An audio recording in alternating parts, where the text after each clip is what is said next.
सरकार के 2 साल पूरे होने को है और लोग आजकल ये समझने में लगे हैं कि उनके अच्छे दिन आए हैं या नहीं। लेकिन इस बीच एक बात तो साफ हो गई है कि बीजेपी के अच्छे दिन जरूर आए हैं। 5 राज्यों के चुनाव में बीजेपी का प्रदर्शन शानदार रहा है। असम में पूरी बहुमत के साथ बीजेपी सरकार बनाने जा रही है। केरल में 1 सीट के साथ खाता खुला है। पश्चिम बंगाल में 3 सीट मिली है।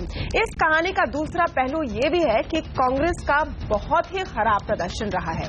क्या कांग्रेस मुक्त भारत की तरफ पार्टी कदम बढ़ा रही है? क्या नेशनल पिक्चर निकल कर आ रही है अब 2019 के लिए इन चुनावों के साथ? इस पर हम आज खास चर्चा करें आवाज अड्डा में। हमारे साथ आज शामिल है बीजेपी के प्रवक्ता नरेंद्र तनेजा, कांग्रेस की प्रवक्ता प्रियंका चतुर्वेदी, सीपीआई के राष्ट्रीय सचिव अमरजीत कौर जी, वरिष्ठ पत्रकार टीसी श्रीनिवास राघवन, द वायर.in के फाउंडिंग एडिटर एम.के. वेणु से चर्चा करेंगे। मार्केट एक्सपर्ट अजय बग्गा और सीएसडीएस के फेलो हिलाल अहमद हमारे साथ जुड़े हैं और सीएनबीसी आवाज के प्रधान संपादक संजय पुगलिया से भी पूरी पिक्चर हम समझेंगे। लेकिन चर्चा शुरू करने से पहले आइए आपको सुनाते कि किस तरह के रिएक्शंस प्रमुख पार्टियों की तरफ से आए हैं इन चुनाव नतीजों के बाद। कि 5 राज्यों के परिणाम के बाद केरल से लेकर कश्मीर तक और कच्छ से लेकर कामरूप तक पूरे देश के अंदर भारतीय जनता पार्टी की नींव मजबूत करने का काम मैं मानता हूं कि हमारे कार्यकर्ताओं ने बहुत अच्छी तरह से किया है। भारतीय राष्ट्रीय कांग्रेस 5 राज्यों के चुनाव में जनादेश को विनम्रता से सर झुकाकर स्वीकार करती है। भारतीय राष्ट्रीय कांग्रेस 5 राज्यों की जनता का भी धन्यवाद करती है जिन्होंने प्रजातंत्र को इस चुनाव में सशक्त किया। 2014 के जो आपके लोकसभा चुनावों के अंदर जिस तरीके की परसेंटेजेस थी तकरीबन उसी तरीके की मेंटेन हुई है असेंबली इलेक्शन में। यानी कुछ खास मतलब उसके अंदर परिवर्तन नहीं आया जो हम लोग प्रयत्न कर रहे थे। ये इसलिए हम क्या कह रहे हैं, ये क्या क्यों हुआ, क्यों जो उम्मीद कर रहे थे वो हासिल नहीं हो पाया, इसकी एक गंभीर समीक्षा की जरूरत है और वो समीक्षा होगी। ओके, तो किस तरह के समीकरण निकल कर आ रहा है इन चुनाव नतीजों के बाद? आइए चर्चा शुरू करते हैं। सबसे पहले नरेंद्र तनेजा और प्रियंका चतुर्वेदी से जानते हैं कि कैसे उनकी असेसमेंट हो रही है। तनेजा जी, क्या सबसे बड़ा सक्सेस का फॉर्मूला रहा? क्योंकि पिछले साल बिहार और दिल्ली में जिस तरह की हार हुई थी, क्या उसके बाद बीजेपी ने इंटरनली इसके बारे में सोचा, रिव्यू किया और फॉर्मूला चेंज किया? देखिए, पहली बात तो यह कि दिल्ली और बिहार के अंदर उसको हार नहीं कहा जा सकता। दिल्ली में हमारा वोट शेयर और कुल मिला के समर्थन बिहार में हमारा काफी व्यापक था। लेकिन जो आपका प्रश्न है, हर जगह जब चुनाव होता है, देश के किस हिस्से में होता है, महीना क्या है, वर्ष क्या है, हालात क्या है, देश की स्थिति क्या है, अंतर्राष्ट्रीय, सबको एक बास्केट में डाल करके उसके लिए एक रणनीति तैयार करनी पड़ती है। और हर राज्य के लिए हमने नई नई रणनीति लेकर के आए और उस पर हमने काम किया। और जैसे असम हमारे लिए बहुत महत्वपूर्ण है क्योंकि नॉर्थ ईस्ट को लेकर के भारतीय जनता पार्टी सन 47 से लेकर आज तक बहुत चिंतित रही है और खासतौर से इस बात को लेकर कि वहां विकास क्यों नहीं करा गया, उसकी वजह से वहां पे बहुत सारी परेशानियां हुई। हमारे लिए असम गेटवे है, द्वार है नॉर्थ ईस्ट का। जो जनता ने हमको वहां व्यापक समर्थन दिया है और मैंडेट दिया है, वो हम मानते हैं कि इसकी वजह से। तनेजा जी, क्या ये सीख रही कि हर चुनाव में असम आप और पूरे नॉर्थ ईस्ट को हम बदलेंगे? ओके, क्या ये सीख रही बीजेपी के लिए कि हर चुनाव में पूरी निर्भरता, पूरा डिपेंडेंस आप प्रधानमंत्री जी पर नहीं रख सकते? कुछ लोकल लीडर्स को भी आगे बढ़ाना होगा, कुछ स्टेट स्पेसिफिक आपकी स्ट्रेटेजी होनी पड़ेगी, और ये बड़ा चेंज था? नहीं, देखिए, पहली बात तो यह है कि प्रधानमंत्री जो है हमारे पूरा देश में, आप भी जानती हैं, देश जानता है कि जो पूरा हमारा मिशन डेवलपमेंट का है उसको स्टेयर तो प्रधानमंत्री करते हैं। अब ये होता है कि वहां पे कौन जाए, किस डिस्ट्रिक्ट में कौन जाए, किस रैली में कौन जाए, ये जो है हालात को देख करके तय किया जाता है। लेकिन एक बात जो तमन्ना मैं कहना चाहूंगा बहुत जरूरी है, वो ये कि देश ने जो व्यापक आज एक बार फिर जो मैंडेट पार्टी को दिया है, वो इस बात के लिए दिया है कि पिछले 60 साल में जो देश की दुर्दशा लोगों ने करी थी उस पर ज्यादा ध्यान मत दीजिए। देश को मॉडर्न बनाइए, देश को मजबूत बनाइए, और जहां गरीबी व्यापक थी, जो पिछली नीतियों की वजह सरकारों की थी, उसको गरीबी को वहां खत्म करिए। असम से मिला है, देश ने मैंडेट 2014 में दिया था। नहीं हमने मैंडेट मिला है आज। प्रियंका जी क्या एक सेकंड देखिए, केरल के अंदर हमने नए दीप जलाए हैं, उनकी रोशनी चारों तरफ है। वेस्ट बंगाल में नए दीप जलाए हैं, उसकी रोशनी चारों तरफ है। अच्छे दिन आए, शुरुआत यहीं से की है, नो क्वेश्चन ऑन दैट। लेकिन प्रियंका चतुर्वेदी जी, बीजेपी आज ये भी कह रही है कि कांग्रेस मुक्त भारत की तरफ 2 कदम और वो बढ़ गए हैं। केरल आपके हाथ से गया है, असम आपके हाथ से गया है, तमिलनाडु में आप लूजिंग टीम पे रहे हैं, और लेफ्ट को एक तरह से पकड़ के आप लोग ने नीचे खींच दिया पश्चिम बंगाल में भी। किस तरह का इंट्रोस्पेक्शन चल रहा है आपकी पार्टी में आज? नहीं, देखिए, कांग्रेस मुक्त भारत का ये जो सपना बार बार बोलते रहते हैं, 20 बड़े राज्यों में से 13 बड़े राज्यों में या तो हम नंबर 1 हैं या नंबर 2 की पोजीशन पे हैं, तो ये कितने भी सपने देख लें वो पूरे नहीं हो सकते।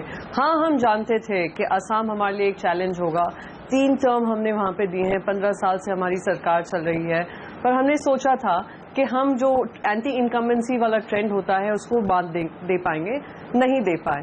दूसरी चीज, बात हुई केरला की। 45 साल से जो पॉलिटिकल पार्टी वहां पे सरकार बनाए हुए है, वो पॉलिटिकल पार्टी हमेशा हारी है। ये 45 साल से ये ट्रेंड चल रहा है। हमने ये भी सोचा था कि हम यहाँ पे ट्रेंड बीट करेंगे। प्रियंका जी, आप देखिए, आपके बगल में ना इस वक्त एक मैच चल रहा है। Allow me to complete. Tamanna please, एक मिनट मुझे कंप्लीट कर लेने दीजिए। ओके, वेस्ट बंगाल में सेकंड लार्जेस्ट पार्टी बनकर उभरे हैं, ऑपोजिशन पार्टी बनकर उभरे हैं। कंप्लीट और नरेंद्र तनेजा जी, एक सेकंड, नरेंद्र तनेजा जी वोट शेयर के हिसाब से, एक सेकंड, हाँ बिल्कुल कंप्लीट करने का मुझे मौका मिलना चाहिए, क्योंकि यहाँ पर वोट शेयर की बात कर रहे थे नरेंद्र तनेजा जी। तो अगर वोट शेयर के हिसाब से देखें तो असम में हमारी जीत होनी चाहिए, क्योंकि हमारे वोट के आंकड़े उनसे ज्यादा हैं, वोट शेयर के आंकड़े उनसे ज्यादा हैं। और मैं उनको कुछ आंकड़े बता दूं, आप पूरा बता दें बस। मैं 2014 के लिए प्रियंका जी बस इतना बता रही थी, और नहीं, एक सेकंड, यू कंप्लीटिंग। मैं बस इतना बता रही थी कि आपके बगल में जो ग्राफिक चल रहा है ना इस वक्त, वो ग्राफिक ये दिखाता है कि आपके कितने स्टेट्स थे कांग्रेस के पास और वो कैसे गायब हो रहे हैं। आज ट्विटर पर भी किसी ने डाला था, जैसे मिस्टर इंडिया का लाल कलर का जो वो ब्रेसलेट था वो लगाकर वो गायब हो रहे थे, वैसे कांग्रेस गायब होती जा रही है। और इसके पीछे क्या कारण है, इसके बारे में अब सोचना पड़ेगा। लोकतंत्र में जब गायब होते हैं तो मिस्टर इंडिया की तरह हाजिर भी होते हैं। ओके। अरे गायब होते हैं तो हाजिर भी होते हैं। लोकतंत्र और प्रजातंत्र का यही नियम है। ओके, यही नियम है। 2 सीट पे थी लोकसभा में किसी समय पे भारतीय जनता पार्टी। एक सेकेंड तमन्ना जी, प्लीज मुझे आंकड़े कंप्लीट कर लेने दीजिए लोकसभा और ये जो असेंबली सीट्स हैं उसको लेकर, क्योंकि वोट शेयर की बात नरेंद्र तनेजा जी ने उठाई थी। आसाम में 65% इनकी बीजेपी के वोट आए थे 2014 में, वो गिरकर 29% यहाँ पे हुए हैं। केरला में 10.7 से 10.3 आए हैं। तमिलनाडु में 18.5 क्या पॉइंट है आपका प्रियंका जी? जो सिस्टम है वो सिस्टम हमारा first by the post system her party के लिए की बात वोट शेयर की बात होती है। ओके, नहीं, वोट शेयर की बात चल रही थी। आज आप डिनाई कर रही है कि आप लोग हारे हैं। आर यू डिनाई कि आप लोग चुनाव हारे हैं? और क्या आप डिनाई कर रहे हैं कि चुनाव हारे? बता रही हूँ, उस हिसाब से असम में हम जीत गए हैं।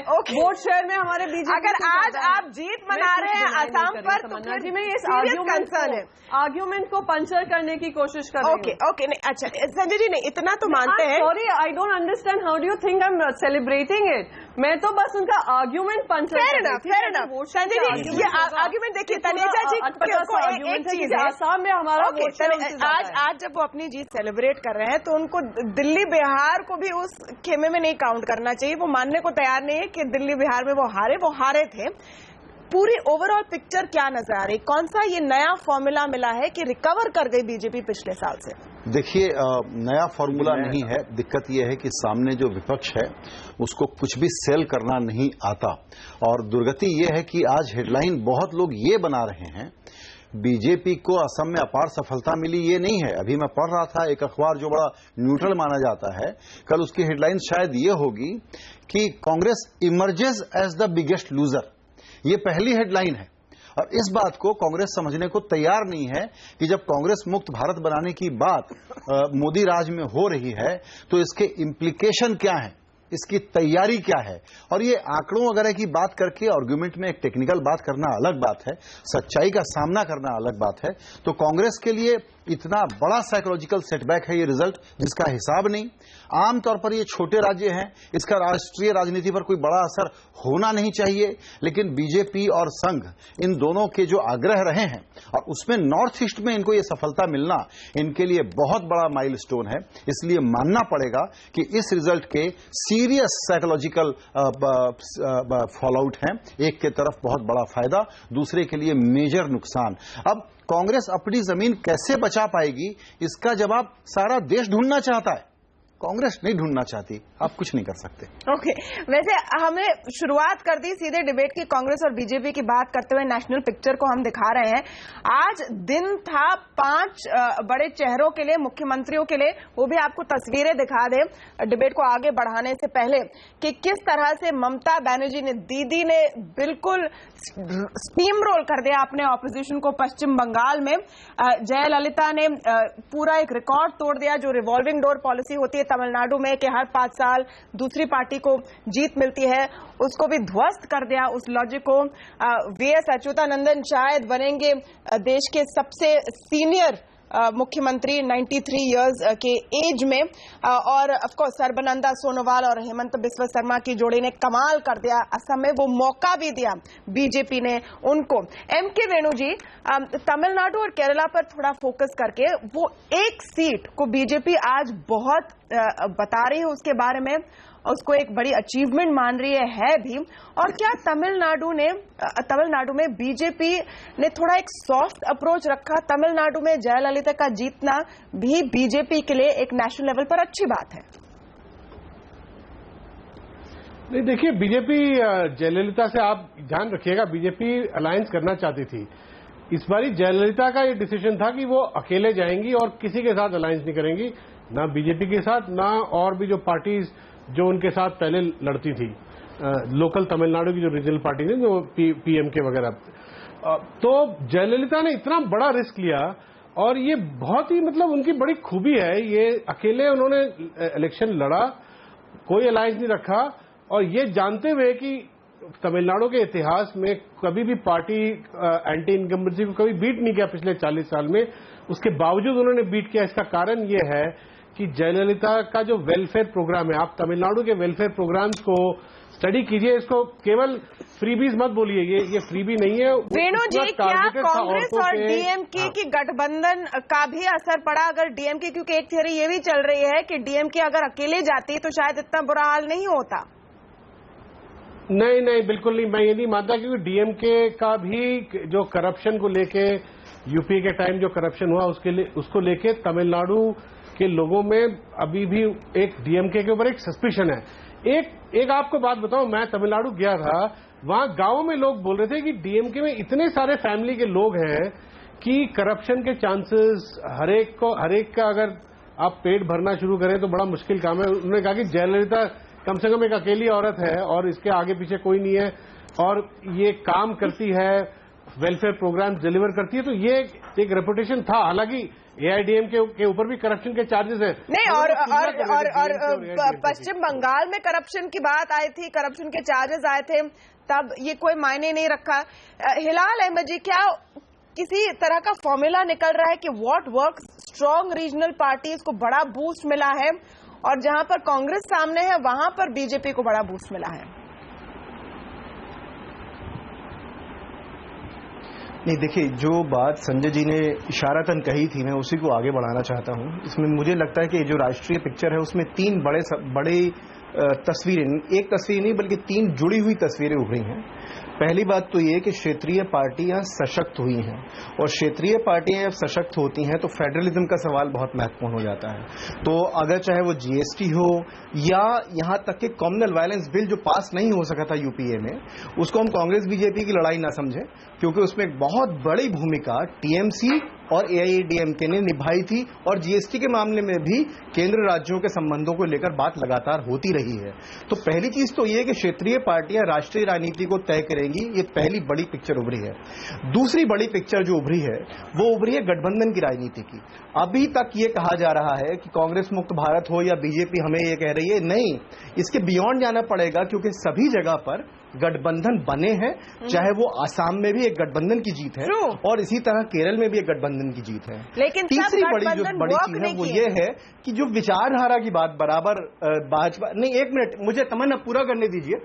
तीसरी बड़ी बात जो है वो ये है कि पेशेवर राजनीति के नजरिए से विचारधारा तय होती है, ना कि राजनीतिक दलों की विचारधारा से पेशेवर राजनीति। इसका एग्जाम्पल है आपका केरल और वेस्ट बंगाल। वेस्ट बंगाल के अंदर कांग्रेस जो है वो लेफ्ट के साथ जाती है, लेकिन वही कांग्रेस लेफ्ट के खिलाफ लड़ती है और इससे परेशानी लेफ्ट को भी नहीं है। तो विचारधारा की जो राजनीति की बातें हम पिछले 50-60 सालों में सुनते चले आ रहे हैं, उसको रिप्लेस कर दिया है पेशेवर राजनीति ने। तो मुझे लगता है कि ये तीन बड़ी पिक्चर उभर कर आई है, इसलिए भारतीय राजनीति को राज्यों के श्रीनिवास राघवन जो पेशेवर राजनीति की बात हिलाल कर रहे हैं, उस तरह के दो गठबंधन स्पेक्टेक्युलरली फेल हुए हैं इन चुनावों में। वो एक है पश्चिम बंगाल में लेफ्ट और कांग्रेस का साथ आना, और दूसरी तरफ डीएमके और कांग्रेस का साथ आना भी फेल हुआ है। इससे एक लेसन क्या है कि अलायंसेस के पीछे जो फॉर्मूला है वो कैसे तय किया जाए? You are asking me? जी, यस मिस्टर राघवन।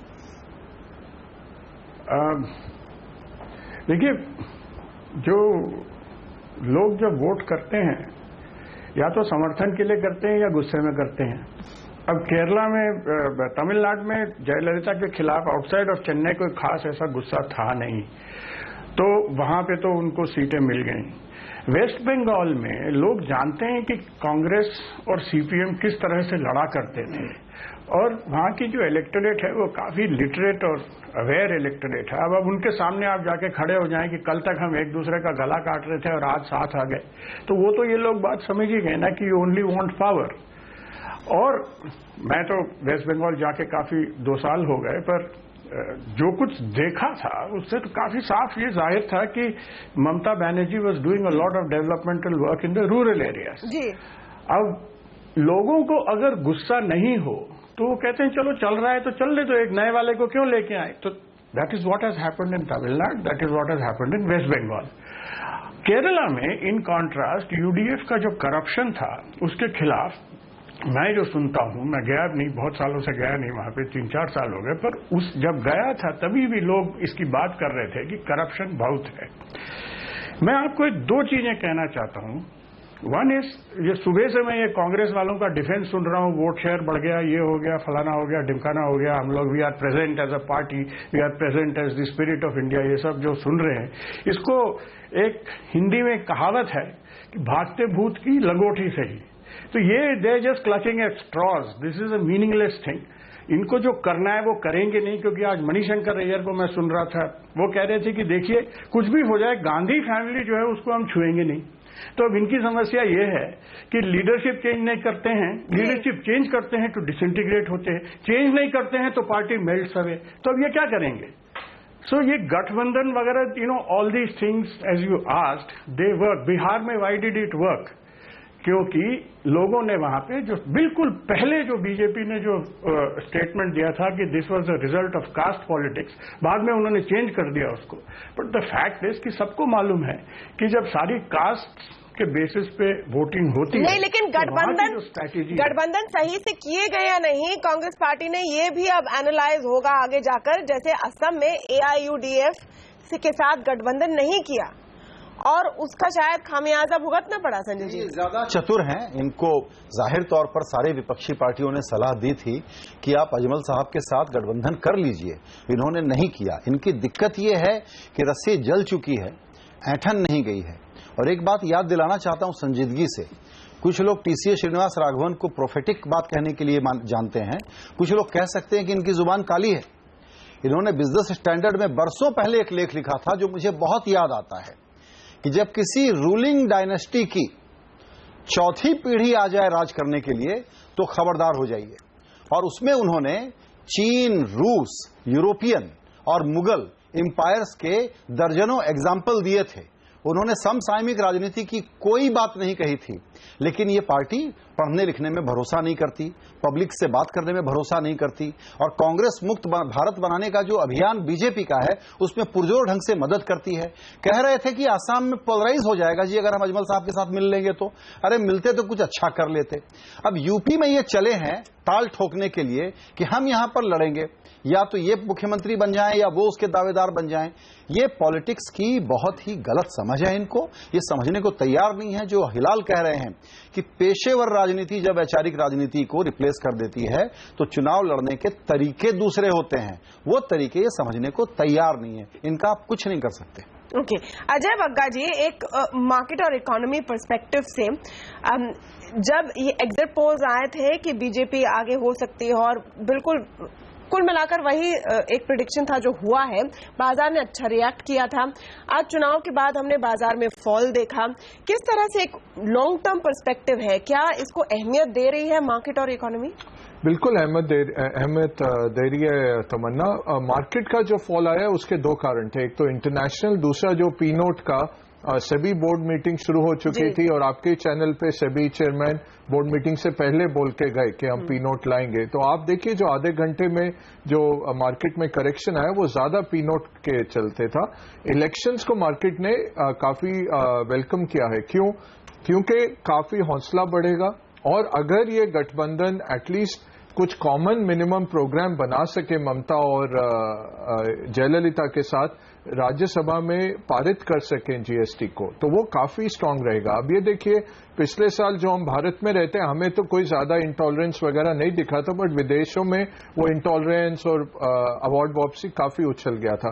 वैसे ही ये चाहे छोटे विक्ट्रीज हों, ये काफी उछाले जाएंगे इंटरनेशनल प्रेस में, मोदी जी के हाथ स्ट्रांग होते हुए देखे जाएंगे। तो ओवरऑल ये सेंटिमेंटली पॉजिटिव है मार्केट्स के लिए, क्योंकि राज्यसभा की सीटों में पर से इतना कोई बड़ा चेंज नहीं आने वाला 2019 तक, लेकिन शायद एक नेशनल पर्सपेक्टिव निकल कर आया। अमरजीत कौर हमारे साथ जुड़ी है, स्वागत है आपका। लेफ्ट के लिए बड़ी जीत केरल में, लेकिन पश्चिम बंगाल में क्या बड़ी गलती हो गई अमरजीत जी कांग्रेस का हाथ थामकर? देखिए, केरला का तो आपने खुद ही बोल दिया, बहुत बड़ी जीत है। और उस बड़ी जीत के साथ साथ मैं ये भी कहूंगी कि पहली बार केरला के अंदर जो वोट गैप होता है वो भी बढ़ा है। लेकिन हमारे लिए वहां भी एक चिंता का विषय है कि बीजेपी ने अपना खाता खोला है। तो एक सेकुलर डेमोक्रेटिक स्टेट के अंदर ये चेंज तो है। जहां तक बंगाल का सवाल है, मैं पहले भी ये कहती आई हूं, मैं आज दोहराना चाहती हूं। 2011 में हमने रूरल बंगाल के अंदर लेफ्ट ने अपना बेस लूज किया काफी हद तक, वो हम 2014 तक रिकवर नहीं कर पाए, और ये इलेक्शन हमें बता रही है कि हम अभी भी उस बेस को रिकवर नहीं कर पाए हैं। ये सिचुएशन वहां हुई है, इसलिए हम हार को स्वीकार कर रहे हैं और इंट्रोस्पेक्शन होगा। पर अलायंस जिस ढंग से, जिस समय से, जितना समय लेके प्रोसेसेस करके करना होता है वो नहीं हो पाया बंगाल में, इसलिए ये बिल्कुल बीच में आकर के नहीं, क्यों बंगाल का अलायंस और आगे चला, उसके जैसे नतीजे मिलने चाहिए। नहीं, बंगाल का अलायंस इसलिए जरूरी है क्योंकि अब 2019 को देखते हुए ये सोचा जाएगा कि क्या ये टेम्पलेट बन रहा है। अगर कोई विपक्ष की अलायंस बननी है तो क्या लेफ्ट और कांग्रेस उसमें साथ में नजर आएंगे? देखिए तमन्ना जी, जो बंगाल के अंदर हुआ है, जिस ढंग से अलायंसेस को की शेप दी जाती है और उसका कुछ टाइमिंग्स होते हैं, समय होते हैं, उसकी प्रोसेस होती है, वो नहीं बंगाल में हो पाई।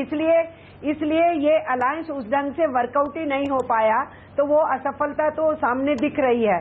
लेकिन मैं ये जरूर कहना चाहती हूँ कि जिस असम को लेकर के इतना हल्ला किया जा रहा है, उस असम के अंदर भी कांग्रेस को 31% वोट मिला है, बीजेपी को 30.7% वोट मिला है, और उन्होंने अलायंस अच्छी वर्कआउट की, एंटी इनकम्बेंसी का फैक्टर इस्तेमाल किया, और एजीपी और बोडोलैंड जो उनके बिल्कुल एंटी थीसिस हैं, उनको भी अपने साथ लिया और पोलराइजेशन की पॉलिटिक्स खेली।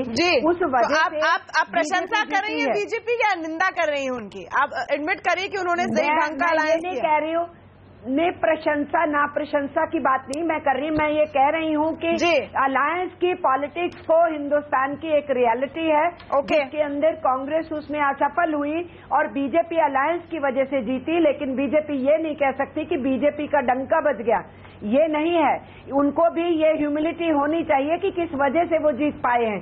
लेकिन उसके साथ साथ मैं ये कहूंगी 5 राज्यों के चुनाव में 4 राज्यों में बीजेपी का वोट ऑफ परसेंटेज 2014 से गिर गया, सिर्फ एक राज्य को छोड़ के, बाकी सब जगह उनका वोट परसेंटेज गिर गया। तनेजा जी, एक फिगर और देना चाहती हूँ, एक फिगर लास्ट में और देना चाहती हूँ कि 822 सीटों पे आज चुनाव हुआ, जिसमें से बीजेपी को 65 मिली हैं, कांग्रेस को 139 और बाकी सारी सीटें नॉन बीजेपी नॉन कांग्रेस को मिली है।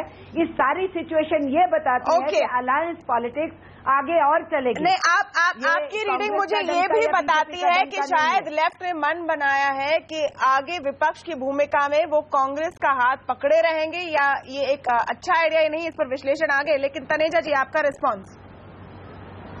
देखिए, पहली बात तो मेरा कहना है कि फिगर्स को सेलेक्टिवली यूज करना चाहें करें, है ना। ये कहा गया वहां ध्रुवीकरण कराया गया, ये कराया गया। हाँ, ध्रुवीकरण हमने कराया विकास के लिए, आप लोगों ने वहां विकास नहीं किया था। हमने कहा जो विकास वाले लोग हैं हमारे साथ आ जाइए। हम पूरे देश में यही कह रहे हैं, हमारा और कुछ नहीं है। एक चीज जो सबसे इंपॉर्टेंट, जिसकी तरफ संजय ने थोड़ा सा इशारा करा, ये समझ नहीं पा रहे हैं लोग बहुत सारे कि भाई ये भारतीय जनता पार्टी नई राजनीति की बात कर रही है, नए अर्थशास्त्र की बात कर रही है और नए भारत की बात कर रही है। वो जो सोच थी, अब कई लोग सुबह से मैं देख रहा हूं, कोई 74 के आंकड़े दे रहा है, कोई 71 के दे रहा है, कुछ लोग तो 60 और 57 के दे रहे हैं। भाई ये वो भारत नहीं है, अब ये दूसरा भारत है। ये सारी राजनीति, ये सारा अर्थशास्त्र, ये सब देख के देखा क्या हुआ, कितनी व्यापक गरीबी थी देश के अंदर और आज भी बरकरार है तमाम इलाकों के अंदर। तो अच्छा, दूसरी कई लोग बात कर रहे हैं कि यहां पे नए कॉन्ग्लोमरेट बनेंगे पार्टीज के, वो रीजनल कॉन्ग्लोमरेट्स होंगे। अरे भाई, आप फिर वो बात जाकर के वो संविध सरकार वाली सोच लेकर के आ रहे हैं। बहुत अच्छा है, हम खुश हैं। हम तो चाहते हैं ये लोग ये सोच रखें, हम चाहते हैं कि राहुल गांधी बरकरार रहे कांग्रेस के प्रेसिडेंट, क्योंकि वो हमारे बहुत ही अच्छे हमारे मित्र हैं। और एक बात का क्लोजिंग पॉइंट मैं आपको कहना चाहता हूं, हमारा ये कहना है कि हमारा जो फोकस है इस बार, आज भारत के अंदर लगभग 50% जो गवर्नेंस पॉपुलेशन, उसके बाद आज हमारी गवर्नेंस है और कांग्रेस की घट के वो मात्र 7% रह गई है। लेकिन तनेजा जी, ये बताया, क्योंकि मैं सुबह से सुन रही हूँ सारे बीजेपी नेताओं के रिएक्शंस। पहला रिएक्शन तो ऑफ कोर्स आप लोग खुश है, बधाई देते, और फिर आप आ जाते हैं कांग्रेस मुक्त भारत पर। इतने बड़े जीत के दिन पर भी कांग्रेस के साथ ये ऑब्सेशन क्या है?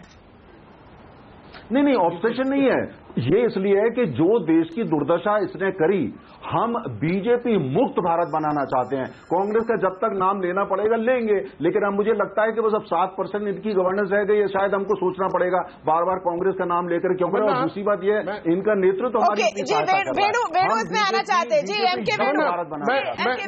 एमके वेणु जी। मैं एक बात कहना चाहता हूं, मुझे आप थोड़ा टाइम दीजिएगा। देखिए, इस देश को गवर्न करने के लिए मैं कह रहा हूं, इलेक्शन जीतने के लिए अलायंसेस की तो जरूरत है, इस देश को गवर्न करने के लिए भी अलायंसेस की जरूरत है। मैं मानता हूं कि बीजेपी कांग्रेस से थोड़ा ज्यादा ऑब्सेस्ड है। पिछले 2 साल में मोदी जी ने नारा दिया था कि एक कोऑपरेटिव फेडरलिज्म होगा और इन सब ऑपोजिशन पार्टीज, ममता बनर्जी, इन सब के साथ मिलकर काम करेंगे, मगर ये हुआ नहीं।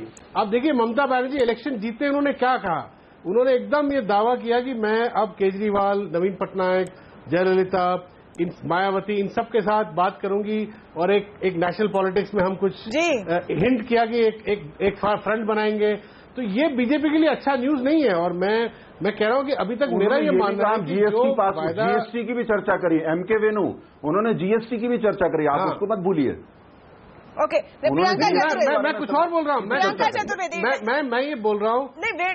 और दूसरा तमन्ना, नहीं, वन मोर थिंग, आप ये जो रीजनल पार्टीज स्ट्रांग होते जा रही है इस देश में, इसमें कोई शक नहीं है। और आप ये देखिएगा 2019 में भी कांग्रेस और बीजेपी मिला के 50% वोट शेयर से कम होगा।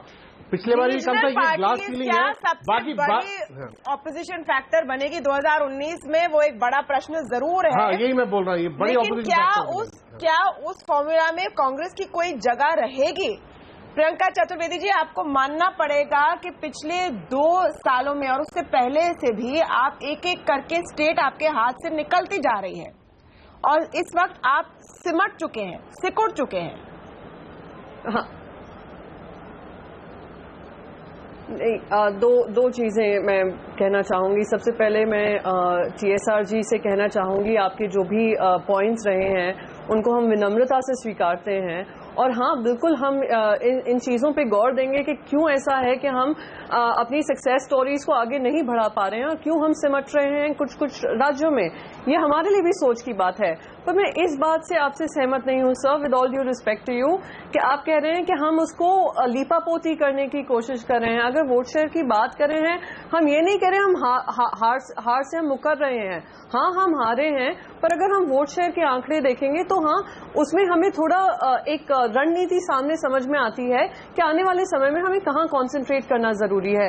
बिल्कुल हम अपनी हारों से सीखेंगे। मैं कहीं भी अपनी हार को छुपाने की कोशिश नहीं कर रही हूँ, पार्टी की हार को छुपाने की कोशिश नहीं कर रही हूँ। इस रियलिटी से तो हम सभी वाकिफ हैं। दूसरी चीज में यहाँ पर Narendra Taneja ji, please please please allow me to complete. Taneja ji की एक बात कंप्लीट कर दूं। जो भारतीय जनता पार्टी डेवलपमेंट युक्त भारत की बात करने वाली, डेवलपमेंट युक्त भारत करने वाली बात आई, सरकार बनाते ही कांग्रेस मुक्त भारत की बात करने के चक्कर में या कोशिश के चक्कर में इन्होंने भारत को ही डेवलपमेंट मुक्त कर दिया है। ये हालत हो गई है कि आज मैं NDTV पे सुन रही थी कि एक भारतीय जनता पार्टी के प्रवक्ता कहते हैं प्रधानमंत्री सारे अपने काम साइड में हटा देते हैं जब स्टेट के इलेक्शंस आते हैं, क्योंकि उनका पूरा ध्यान इसमें लगा हुआ है कि किस तरीके से भारतीय जनता पार्टी को जिताना है। अगर इस तरह का ध्यान आपकी टॉप लीडरशिप लगाती तो शायद ये हालत नहीं होता। एक प्रधानमंत्री जिनको चुनाव इसलिए जिताया गया है कि आप डेवलपमेंट दें, अब इसमें बिजी हो जाएं कि आप कांग्रेस प्रियंका जी देखिए देश के लिए प्रॉब्लम ये है ऑपोजिशन को खत्म करने में लगे कि आपके इस आर्ग्यूमेंट में आज दम नहीं लग रहा है, क्योंकि इसी पार्टी को अब चुना है लोगों ने, असम के लोगों ने। एक मुझे एक छोटा सा break, Taneja I have to take a छोटा सा ब्रेक। एक सेकंड ओके बताइए। अरे असम के लोगों ने चुना है, वेस्ट बंगाल ने नकारा है, तमिलनाडु ने नकारा है, कर्नाटक के अलावा तो प्रियंका जी कर्नाटक के अलावा कौन सा बड़ा राज्य आपके पास रह गया? आप तो आंखें खोल लीजिए, आप उसकी आपको कर्नाटक के अलावा आपके पास कोई बड़ा राज्य नहीं है और हमारी आप तो आंखें खोल लीजिए के पात्र बनते हैं। ओके, तनेजा जी ने कहा और ये कई बीजेपी नेता आज कह रहे हैं कि हमारे सबसे मैं आपसे कह रही हूँ कि 2019 बड़ा फॉर्मूला इलेक्शन जीतने का। एक मिनट प्रियंका जी, एक मिनट आई नीड उस पर ध्यान। प्रियंका जी एक मिनट प्रियंका जी, बीजेपी के कई नेता आज कह रहे हैं और तनेजा जी ने भी कहा कि हमारा इलेक्शन जीतने का सबसे बढ़िया फॉर्मूला है राहुल गांधी जी। जब तक वो है इस पोजीशन में हमें बड़ी मदद मिलती है। तो ब्रेक के बाद हम ये सवाल पूछेंगे कि क्या अब कांग्रेस पार्टी को बचाने के लिए राहुल गांधी की छुट्टी करनी पड़ेगी? क्या यही तरीका है? इस पर हम चर्चा जारी रखेंगे, ब्रेक के बाद जाएगा नहीं।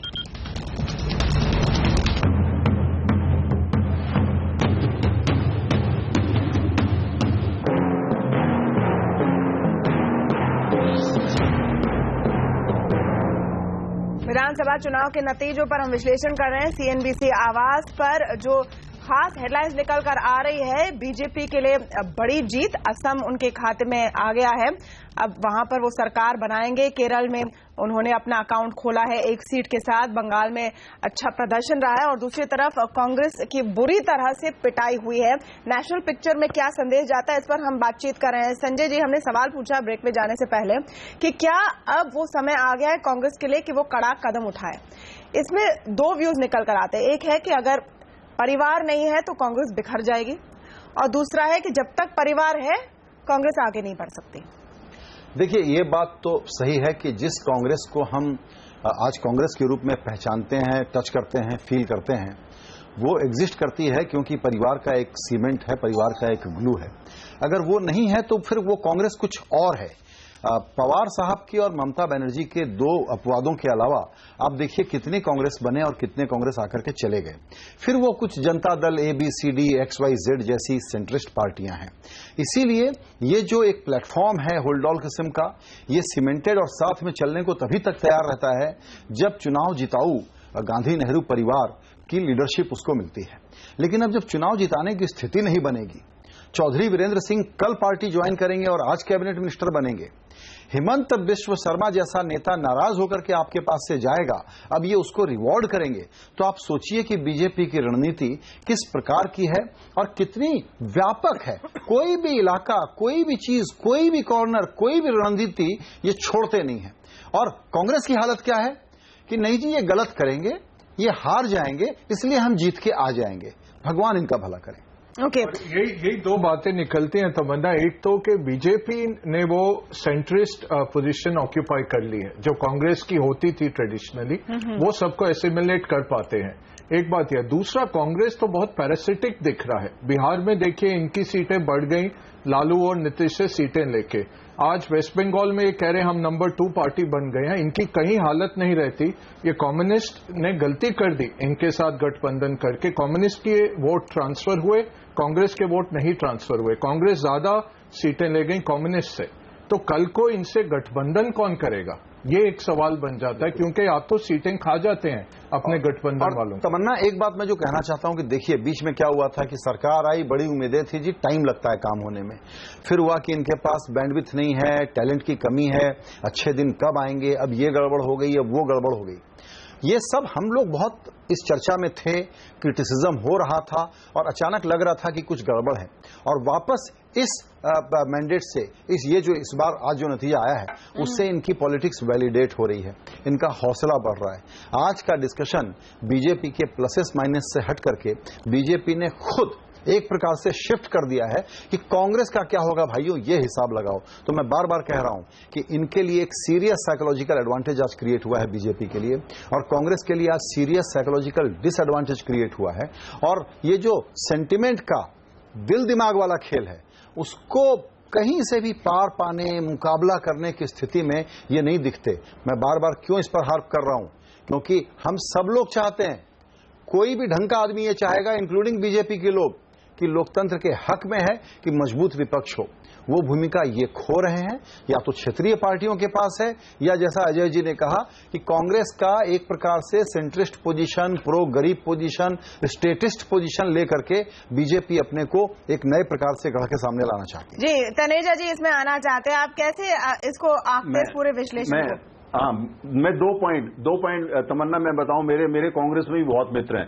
कांग्रेस के एक मेरे मित्र जो पहले केंद्रीय मंत्री रह चुके हैं, आज मुझे दोपहर को कह रहे थे कि जिस तरह से हमने गठबंधन कर लिया कम्युनिस्ट के साथ वेस्ट बंगाल में, डीएमके के साथ तमिलनाडु में, अब हम अशुभ हो गए, हमसे कोई इसलिए गठबंधन नहीं करेगा कि वो निश्चित रूप से हारेगा। वो कर लगे उत्तर प्रदेश और जगह अब गठबंधन का सवाल नहीं, क्योंकि हम अशुभ हो चुके हैं। भारत में शुभ और अशुभ इसकी बहुत बड़ी मान्यता है। दूसरी बात मैं कहना चाहता हूं, दूसरा ये कि हम चाहते हैं ईश्वर करे राहुल गांधी जी को भगवान लंबी उम्र दे और वो सदा प्रेसिडेंट बने रहें, क्योंकि बहुत अच्छा काम कर रहे हैं। वो खुद ही कांग्रेस मुक्त कर देंगे भारत को, हमें तो कुछ प्रयास ही नहीं करना पड़ेगा। तीसरा पॉइंट मैं जल्दी से कहना चाहता हूं, हमारी कोशिश जो है वो ये है, जैसा संजय ने भी उस तरफ इशारा करा कि हम एक व्यापक नीति लेके चल रहे हैं और विकास चाहते हैं। अब विकास के लिए हमको जो भी करना पड़े हम करने को तैयार है, जहां तक वो संविधान के अंतर्गत हो और जो देश की मर्यादा उसके अंतर्गत हो। अब दूसरी बात, कांग्रेस अब तो हमें कहीं होराइजन पर नजर नहीं आ रही। नहीं तो विपक्ष कौन है? विपक्ष कौन है? 2019 में विपक्ष कौन है? और आगे जो चुनाव आने वाले हैं, प्रियंका अगर अगले कुछ चुनावों को देखें, 50 के दशक में विपक्ष कौन था? कर्नाटक अगला बड़ा झटका हो सकता है आपके लिए, कर्नाटक और फिर उत्तराखंड। नहीं, कर्नाटक में तो बीजेपी की सरकार बनना अगली तय है, तो बड़ी स्टेट वो आखिरी कांग्रेस के साथ है और वो चली जाएगी।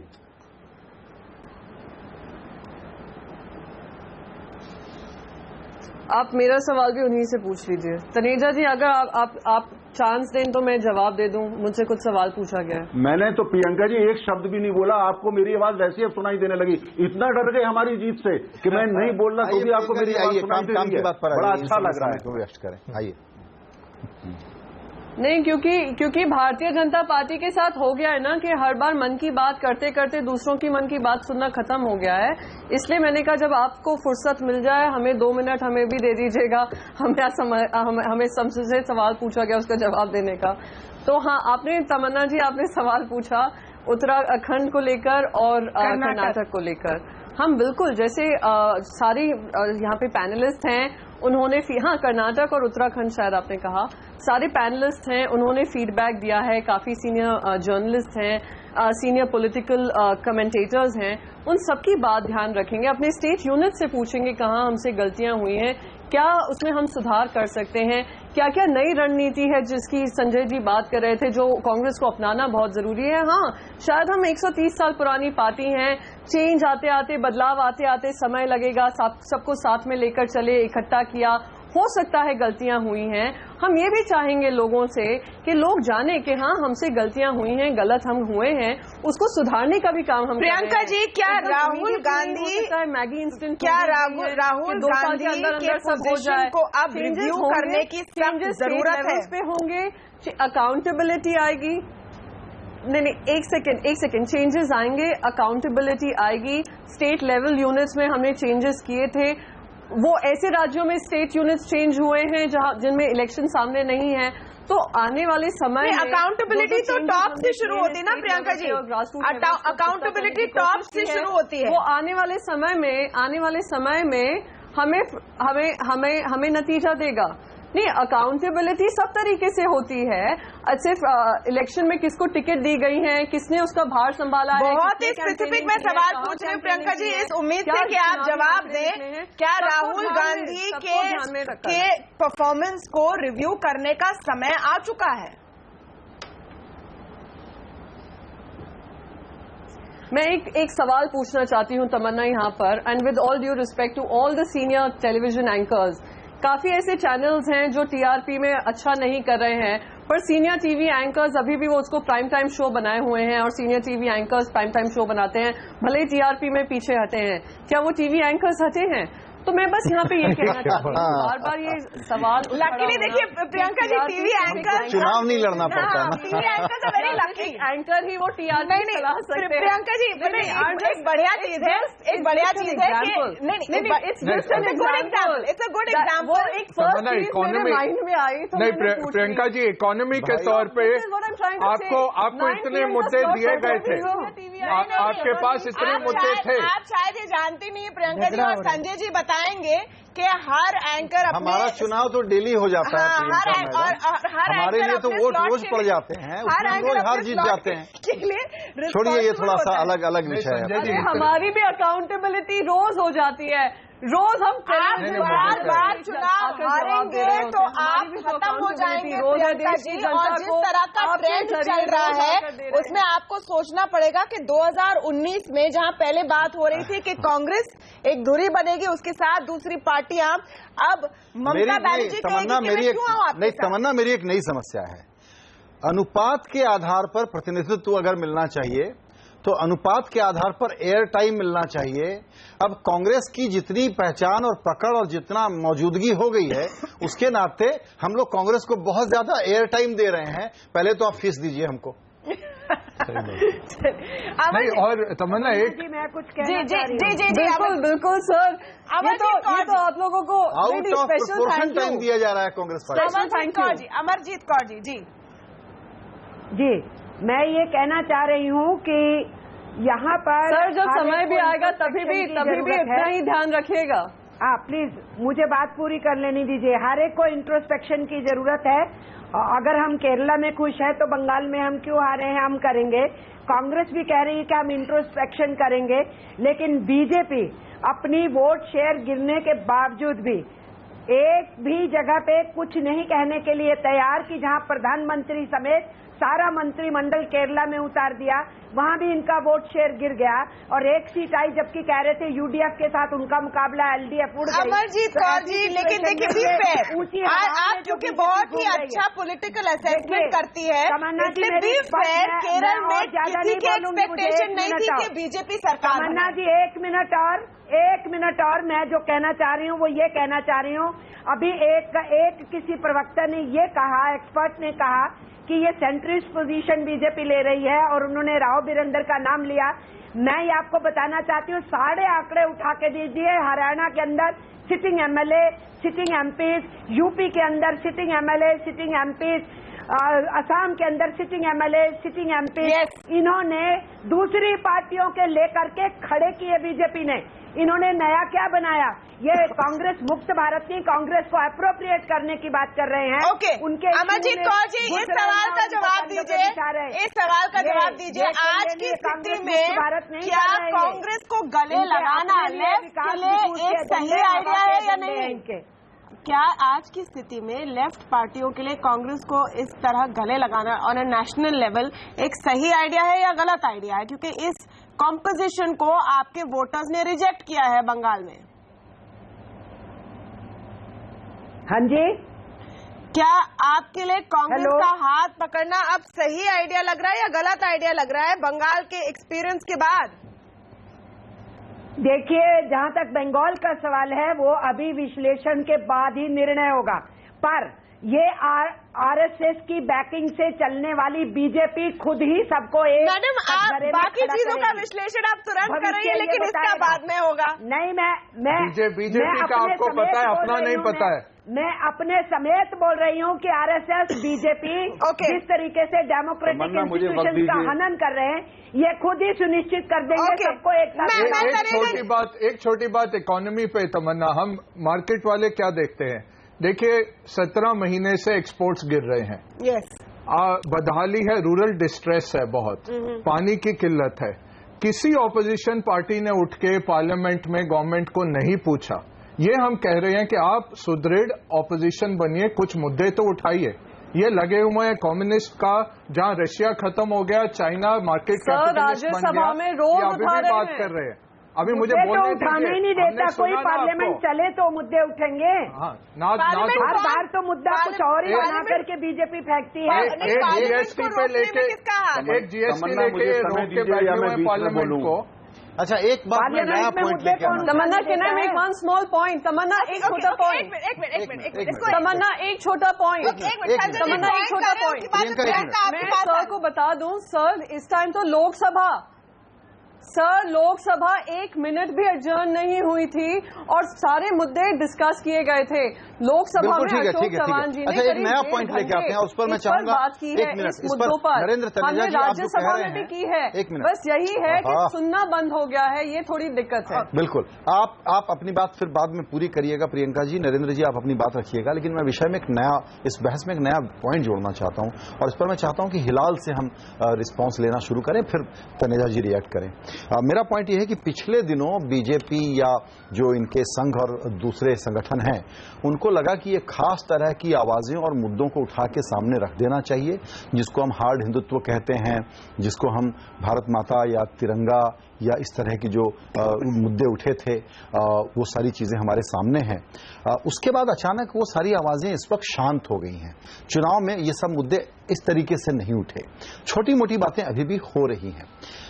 कुछ लोग ऐसा कहते हैं कि बीजेपी को रियलाइजेशन हुआ है कि ये वाला रूट ठीक नहीं है, हालांकि इस रूट पर हमारा बड़ा भरोसा है।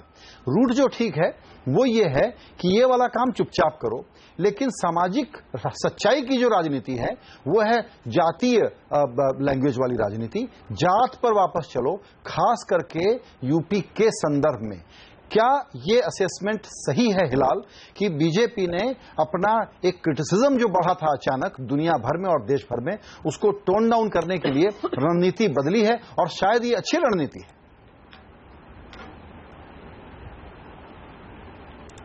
मैं इस बात से सहमत हूं संजय भाई, ये काफी हद तक सही बात है, क्योंकि जिस तरीके से अगर आप सिर्फ ये आसाम में जो कैंपेन हुआ, और आसाम इसलिए मैं कह रहा हूं क्योंकि आसाम में जीत भी हो चुकी है, वोट शेयर वाली बात पर मैं बाद में आऊंगा, लेकिन आसाम में बीजेपी जीती है।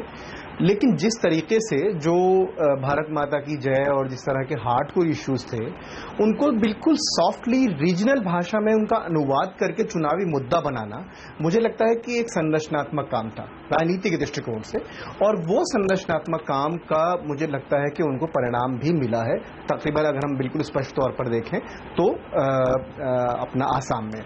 लेकिन इससे मैं बहुत लंबे कंक्लूजन निकालने से पहले मैं एक बात कहना चाहता हूं, और ये सभी पॉलिटिकल पार्टी और खासतौर से उन पॉलिटिकल पार्टीज के बारे में जो अपने आप को वैचारधारा वाली पॉलिटिकल पार्टी कहती हैं, खासतौर से लेफ्ट और अपनी बीजेपी जैसी पार्टियां, इनका ये मानना होता है कि आप जब पॉलिटिकल कम्युनिकेशन करते हैं तो आप केवल एक जो आप सीधे जिससे मुखातिब हैं, आप एक बात तो उससे कह रहे हैं, आप वोटर से कह रहे हैं, लेकिन आप जेस्चर्स इस तरह के रखते हैं कि आप दूसरी जो कंस्टिट्यूएंसी है जो कि आपको मदद कर सकती है, आपकी बुनियादी कंस्टिट्यूएंसी जो वोट बैंक के तौर पर है, उसको भी आप एक मैसेज देते हैं। तो वो मैसेज, जाति वाला मैसेज हमने देखा बिहार में, वो मैसेज हमने बांग्लादेशी वाले मुद्दे पर देखा आसाम में, और आप बिल्कुल सही कह रहे हैं कि वैसा ही एक समीकरण की संभावना यूपी में भी बनती हुई दिख रही है। ओके, अब बिग पिक्चर पे आते हैं। टीसी श्रीनिवास राघवन, फिर तनेजा जी मैं आपके पास आ रही हूं कि अब विपक्ष का चेहरा कैसे बनता दिख रहा है आपको, खास करके 2019 तक ममता बनर्जी ने अपने एम्बिशंस का खुलासा आज कर दिया। इसके लिए दावेदार नीतीश कुमार भी हैं और भी आएंगे सामने। तो देखना पड़ेगा ये लोग आपस से कितना तालमेल रख पाते हैं, कौन लड़ता है, कितनी सीटें हैं, क्या है, सपोर्ट है।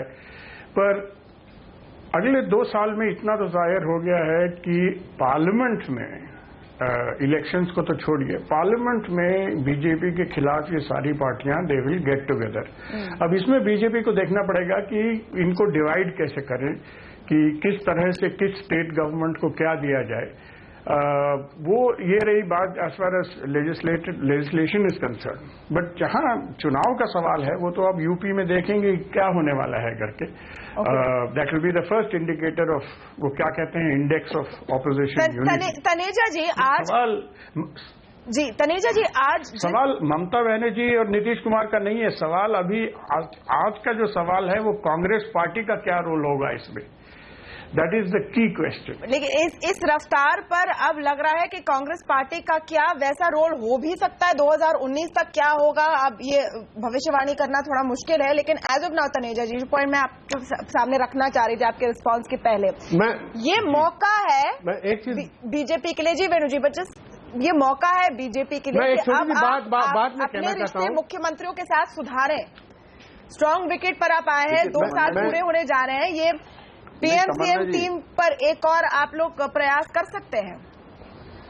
नहीं तमन्ना जी, देखिए हमारा पहला, देखिए जिस तरह के इंडिकेशन भी है, हम जो टीएमसी है, एआईएडीएमके है, इसके अलावा इवन समाज पार्टी उत्तर प्रदेश के अंदर है, हमारी कोशिश है इन सबके साथ मिलकर सबसे पहले जो अहम बिल है जैसे जीएसटी है उसको इस साल, इससे पहले ये साल खत्म हो उसको पास कराए। हमें आज के जो रिजल्ट आए हैं उसकी संभावना अब ज्यादा नजर आने लगी है। और दूसरी बात यह कि जनता ने मैंडेट देके ये स्पष्ट करा है कि जो भी डेवलपमेंट के खिलाफ होगा जनता उससे नाराज होगी। तो कम से कम मुझे लगता है जो लोग इसका विरोध करते हैं वो उस बात को समझेंगे। और दूसरा ये जो कहा जा रहा है कि रीजनल पार्टीज हमारे बहुत खिलाफ हो जाएंगी और हमारे साथ काम नहीं करेगी, मुझे लगता है कि थोड़ा उसको उनको जो लोग ये कह रहे हैं उनको पुनर्विचार करना चाहिए। एक मैं बात रखना चाहता हूं। देखिए बीजेपी को आज की तारीख में ये सोच के बहुत ज्यादा ओवर कॉन्फिडेंस नहीं होना चाहिए कि इनकी स्थिति बहुत आसाम से बड़ी इंप्रूव हो गई है। इनको ये भी देखना चाहिए कि अगले 3 साल में, आप अगले साल गुजरात के इलेक्शंस हैं, फिर उसके बाद आपको छत्तीसगढ़, मध्य प्रदेश, इन सब जगह बीजेपी की भी 15 साल की एंटी इनकम्बेंसी है। और मैं विनम्रता से कहूंगा कि 15 साल की एंटी इनकम्बेंसी पिछले मेरी बात सुनिए, मेरी बात तो सुनिए। 15 साल की एंटी इनकम्बेंसी पिछले 40 साल में शायद एमजी रामचंद्रन और ज्योति बासु के अलावा बड़े स्टेट्स में किसी ने बीट नहीं किया। तो 2019 तक मेनू का कहना है 2019 तक लैंडस्केप काफी बदल सकती है। सेकंड मुझे दीजिए बिल्कुल अंत में संजय जी का लास्ट कंक्लूडिंग रिमार्क, पूरा समय समाप्त है। जी बिल्कुल, वेणु ने जो पॉइंट कहा है वो बिल्कुल सही है। कांग्रेस पार्टी को जो काम पहले दिन से करना चाहिए था, जो 2014 के चुनाव हुए उसके बाद से, कि जहां वो सीधे बीजेपी के साथ मुकाबले में है उन राज्यों पर फोकस करती। लेकिन लेकिन ये हवाई जहाज वाली पार्टी है, इसको ये स्ट्रेटजी समझ में नहीं आती। वरना सच है कि 3 बार की इनकम्बेंसी जहां पर है वहां आपके लिए कितना बड़ा मौका है, लेकिन ये मौका भी ये एक्सप्लॉइट कर पाएंगे जो इनके तौर तरीके हैं। उससे बड़ा शक होता है कि गुजरात हो या राजस्थान या मध्य प्रदेश या छत्तीसगढ़, जहां राइप जमीन है किसी विपक्ष को खड़े होने के लिए, वहां दिक्कत है। पंजाब देखिए कि जहां पर इनको विपक्ष होना चाहिए वहां कोई और दूसरी म्युनिसिपल लेवल की पार्टी आ रही है। ओके, चलिए, तो बहुत ही एक फास्ट चेंजिंग लैंडस्केप नजर आ रहा है राजनीति का 2019 तक, और इसकी एक बड़ी ट्विस्ट आज निकलकर सामने आई है। बहुत बहुत शुक्रिया आप सबका हमारे साथ आज के खास कार्यक्रम में जुड़ने के लिए। नमस्कार।